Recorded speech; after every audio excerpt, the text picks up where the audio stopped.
ഓം നമോ ഭഗവതേ വാസുദേവായ. പ്രിയ സജ്ജനങ്ങളെ, എല്ലാവർക്കും നമസ്കാരം. സത്സംഗവേദിയിൽ നമ്മൾ ശ്രീമദ് ഭഗവത്ഗീതയിലെ 18-ാം അധ്യായമായ മോക്ഷസന്യാസ യോഗത്തിലെ 9 ശ്ലോകങ്ങളാണ് പൂർത്തിയാക്കിയത്. നമുക്ക് 10-ാമത്തെ ശ്ലോകം നോക്കാം.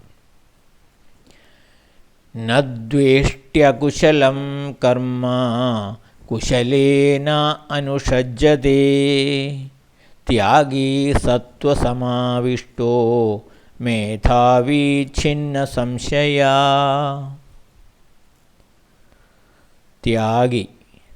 ത്യാഗിയായിട്ടുള്ളവൻ, അതായത് ഫലത്തെ ത്യജിക്കുന്നവൻ, ഫലത്യാഗിയായിട്ടുള്ളവനും സത്വസമാവിഷ്ട സാത്വികനും ഛിന്ന സംശയ സംശയമറ്റവനും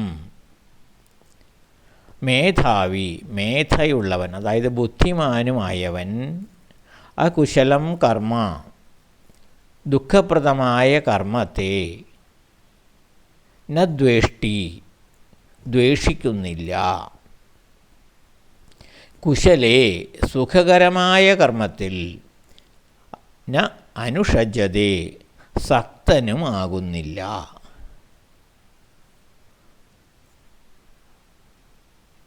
യഥാർത്ഥ ഫലത്യാഗിയും സാത്വികനും സംശയരഹിതനും ബുദ്ധിമാനുമായവൻ ദുഃഖപ്രദമായ കർമ്മത്തെ ദ്വേഷിക്കുന്നുമില്ല, സുഖകരമായ കർമ്മത്തിൽ സക്തനാകുന്നുമില്ല. ബുദ്ധിമാനും കർമ്മഫലത്യാഗിയും സാത്വികനും നിശ്ചയദാർഢ്യമുള്ളവനുമായ യോഗി സുഖകരമായ കർമ്മത്തോട് ആസക്തിയോ ദുഃഖകരമായ ആയതിനോട് വെറുപ്പോ പ്രകടിപ്പിക്കുന്നില്ല. അത്തരത്തിലുള്ള സാത്വികനായ യോഗിക്ക് സുഖകരമായ കർമ്മമെന്നോ ദുഃഖകരമായ കർമ്മമെന്നോ യാതൊരു വേർതിരിവുമില്ല. അവനവനിൽ നിക്ഷിപ്തമായ കർമ്മം എന്തായാലും അത് സന്തോഷപൂർവ്വം അനുഷ്ഠിക്കുക.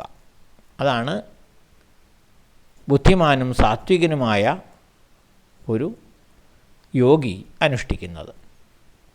സാത്വികനായ യോഗിക്ക് ആരോടും വെറുപ്പുണ്ടാവില്ല. ഒരു കർമ്മത്തോടും പ്രത്യേകം അവധിയോ വെറുപ്പോ ഇല്ല.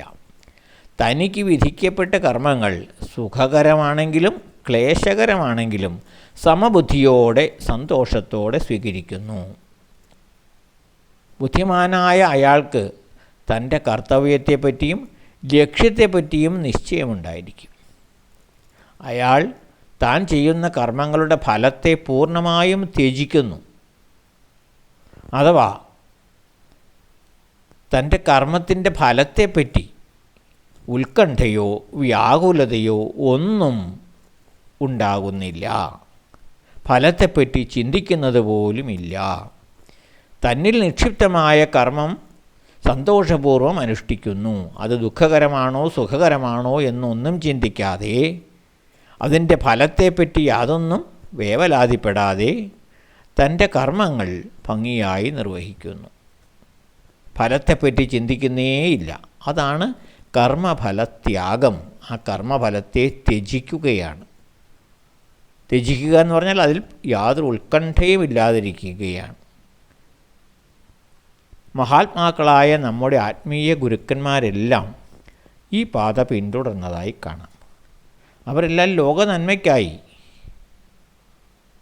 കർമ്മങ്ങൾ ചെയ്തു. അവനവനിൽ വന്നു ചേർന്ന നിയതമായ കർമ്മങ്ങൾ ചെയ്തു. അതിൻ്റെ ഫലം ഇന്നായിരിക്കണമെന്നോ ഫലം എനിക്ക് ലഭിക്കണമെന്നോ ഫലം എന്തായിരിക്കുമെന്ന ഉത്കണ്ഠയോ അതൊന്നും അവരെ ബാധിച്ചിട്ടില്ല. തന്നിൽ വന്നു ചേർന്ന കർമ്മം സുഖകരമായാലും ദുഃഖകരമായാലും അത് ഭംഗിയായി അനുഷ്ഠിക്കുക. ഫലത്തെപ്പറ്റി യാതൊരു വേവലാതിയും ഇല്ലാതിരിക്കുക. അതുതന്നെയാണ് കർമ്മഫലത്യാഗം എന്ന് പറയുന്നത് എന്ന് ഭഗവാൻ പറയുന്നു. അപ്പോൾ അടുത്ത ശ്ലോകം നമുക്ക് അടുത്ത ദിവസം നോക്കാം. എല്ലാവർക്കും നന്ദി, നമസ്കാരം. ഓം നമോ ഭഗവതേ വാസുദേവായ.